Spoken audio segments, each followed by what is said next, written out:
Exam पास आए, दिल घबराए, कैसे कैसे मैडम ने पेपर बनाए।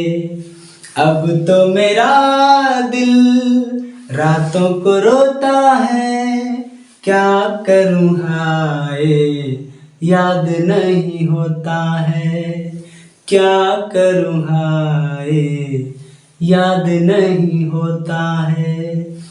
Hey hi guys, my name is Ghulam Rasool and you watching now Knowledge by GRS। तो guys आज देखते हैं हम लोग को क्यों नहीं याद होता है। बिल्कुल याद होगा, आप मेरे वीडियो पर बने रहेंगे। और आ गया है भारत में राष्ट्रवाद क्लास 10वीं के लिए पार्ट 2।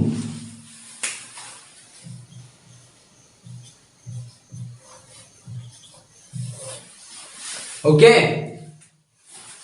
अब देखते हैं पहला नंबर क्वेश्चन क्या होता है कि चोरी चोरा कांड किस वर्ष घटित हुआ था। वो चोरी चोरी चुपके चुपके, ये नहीं है बाबू। चोरी चोरा कांड कब हुआ था? कब हुआ था? वर्ष 1920, वर्ष 1922, वर्ष 1925 और वर्ष 1921। कब हुआ था? वर्ष 1922 को हुआ था। गाइस ये जो कांड हुआ था ना, क्या बताएं, एकदम बहुत ही जबरदस्त कांड था, समझा है।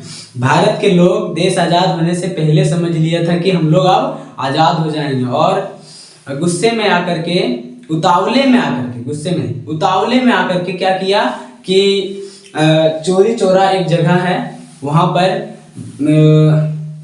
जो ब्रिटिश का पुलिस स्टेशन था उसको जला दिया था। उसमें 22 लोग मर भी गया था। वही चोरी चोरा कांड के नाम से जाना जाता है। और असहयोग आंदोलन गांधी जी ने इसी के कारण लिया था, इसी के कारण वापस ले लिया था। ठीक, चलो अगर आपको बहुत अच्छे से जानना है तो एनसीईआरटी बुक पढ़िए। तो क्वेश्चन नंबर 2 है कि महात्मा गांधी ने हिंद ए स्वराज पुस्तक कब लिखी थी या कब लिखा था? महात्मा गांधी ने हिंद स्वराज पुस्तक कब लिखा था? तो कब लिखा था? ऑप्शन ए वर्ष 1909 में, वर्ष 1905 में, ऑप्शन सी है वर्ष 1911 में, ऑप्शन डी है वर्ष 1915 में। कब लिखा था? अगर आपको याद है तो बिल्कुल बताएं, कमेंट करेंगे कि सर हमको याद था। तो वर्ष 1909 में लिखा था। कब लिखा था? 1909 में। गाइस देखिए, हम आप लोगों के लिए मेहनत कर रहे हैं। गाइस आप मेरे चैनल को सब्सक्राइब कर लें, मेरे वीडियो को लाइक कर दें। गाइस हमको भी लेवल अचीव करना है यार, सपोर्ट कर दो मेरे भाई लोग, मेरे छोटे छोटे प्यारे प्यारे बच्चे और बच्चियां या मेरे भाई, लाइक कर दो यार। चलो क्वेश्चन नंबर, चंपारण सत्याग्रह आंदोलन किससे संबंधित है? चंपारण सत्याग्रह आंदोलन किससे संबंधित है? और चंपारण का आंदोलन जब हुआ था वो कब हुआ था, किस वर्ष हुआ था?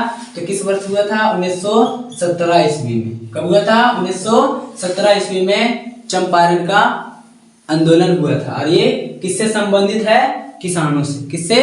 किसानों से संबंधित है। लेकिन देखो यहाँ पर आखिर किसानों से क्यों संबंधित है? चंपारण सत्याग्रह आंदोलन किससे संबंधित है? चावल की खेती से, नील की खेती से, कपास की खेती से या अफीम की खेती से? देखो भाई, किसानों के आंदोलन से ही हम समझ जाना है कि खेती जो करता है वो कौन करता है? हमारे किसान भाई करते हैं या नहीं? तो देखो कि आखिर ये आंदोलन क्यों हुआ था, आखिर क्या वजह थी, है ना? तो देखो क्या वजह था। चावल का खेती तो किसी को आपत्ति नहीं होगा, लेकिन हाँ ये नील की खेती से संबंधित था। और नील की खेती अंग्रेजों द्वारा जबरदस्ती करवाया जाता था। ठीक है, भारत के लोगों से ये नील की खेती है जो वो जबरदस्ती करवाया जाता था।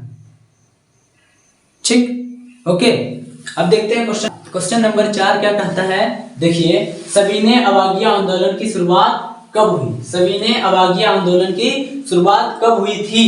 तो कब हुई थी? वर्ष 1930 में, वर्ष 1932 में, वर्ष 1924 में और वर्ष 1928 में। तो कब हुआ था गाइस? वर्ष 1930 में हुआ था।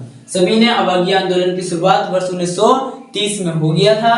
1931 तक चला और थोड़ा सा 1931 में थोड़ा धीमा किया गया।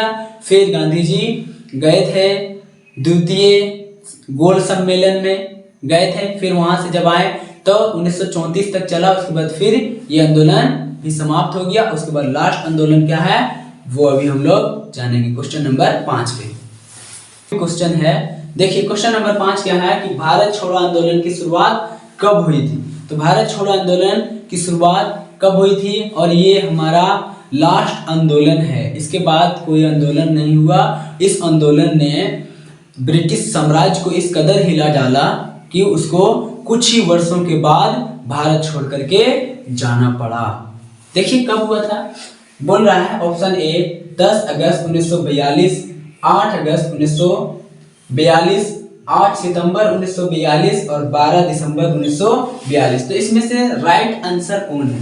तो राइट आंसर हमारा 8 अगस्त 1942 ईस्वी को ये आंदोलन शुरू हुआ था। उसके बाद कुछ वर्षों के बाद, ये आंदोलन होने के बाद कुछ वर्षों के बाद हमारा देश देखते हैं कि आज़ाद हो गया। हमारा प्यारा भारत देश आज़ाद हो गया। मुबारक हो, मुबारक हो, हमारा प्यारा भारत देश 15 अगस्त 1947 ईस्वी को आज़ाद हो गया था। और देखिए जब ये आंदोलन शुरू हुआ तो गांधी जी बहुत ही एकदम अच्छे दिमाग के व्यक्ति थे। वो लड़ाई नहीं करना चाहते थे, वो हथियार नहीं उठाना चाहते थे। अंग्रेजों को उसके ही जाल में फंसा करके उसको हराना चाहते थे, लेकिन अंग्रेज ही बहुत डिफिकल्ट आदमी था वो, यानी कि वो लोग बहुत ही खतरनाक लोग थे।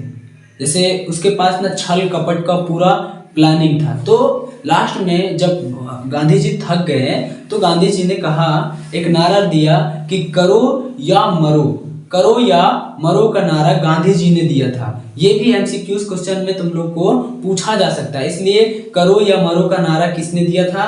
तो गांधी जी ने दिया था। कब दिया था? ये आंदोलन जब शुरू हुआ तब दिया था। बोला कि अब या तो जिएंगे या तो मरेंगे, दो में से एक काम करेंगे और अपना भारत देश को आज़ाद कराएंगे। और गांधी जी और बहुत दिगर नेताओं ने मिलकर के इस देश को आज़ाद कराया और इस देश को आज़ाद कराया और हम लोग आज इस भारत देश में, आज़ाद भारत देश में घूम रहे हैं। कोई चीज़ का टेंशन नहीं, किसी भी तरह का समस्या नहीं है। देखिए मेरे भाइयों, मेरे दोस्तों, मेरे साथियों, ये देश यूं ही आज़ाद नहीं हो गया। ये देश के लिए बड़े बड़े नेताओं ने, बड़े बड़े सेनानियों ने अपने जीवन त्यागे, अपने जवानी को त्यागे, सब कुछ चैन वैन सब खो दिया और हमारे देश के लिए, अपने देश के लिए लड़े।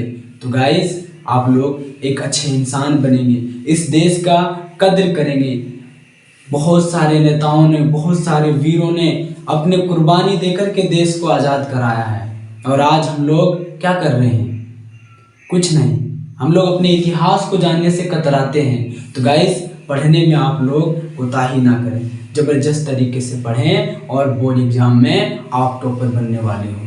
अगर आप इस वीडियो को देख रहे हो तो यकीनन मानो कि बोर्ड एग्जाम में आप टॉपर होंगे। अगर दिल से इस वीडियो को देख रहे हो तो यकीनन आप अच्छे मार्क्स लाने वाले हो। गाइस अगर वीडियो बहुत अच्छा लगा होगा तो लाइक करें, नए चैनल पर नए हैं तो चैनल को सब्सक्राइब करें, हम लोगों को भी आगे बढ़ाने की कोशिश करें। जय हिंद, जय भारत।